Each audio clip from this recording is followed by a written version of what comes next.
Prévu pour une durée de 72 heures, cet atelier s'est achevé au bout de 5 jours, vu l'importance du sujet. Le programme d'appui au programme Graines, dans sa phase 1, en abrégé, PAPG1, a rencontré plusieurs faiblesses dans son exécution, surtout sur le plan financier.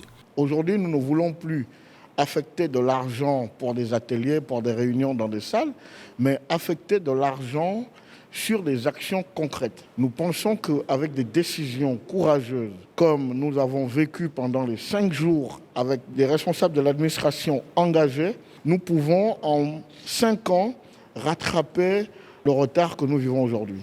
Toutes les parties se sont accordées sur la mise en place de nouvelles stratégies de gestion des finances pour atteindre les résultats escomptés. Effectivement, nous avons proposé un certain nombre d'orientations qui visent donc à accélérer la mise en œuvre de ce programme Graines.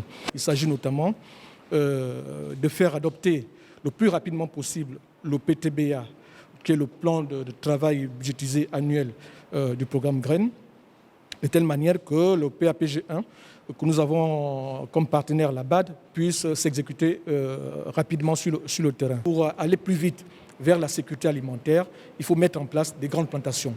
C'est ce qui sera dévolu donc à la Sotrader, qui va mettre en place durant cette année 2 grandes plantations, une de manioc et une de banane. Afin d'atteindre les objectifs de la deuxième phase pour la période allant de 2020 à 2025, il est prévu selon les recommandations 18 000 tonnes de bananes et 6 000 tonnes de manioc supplémentaires.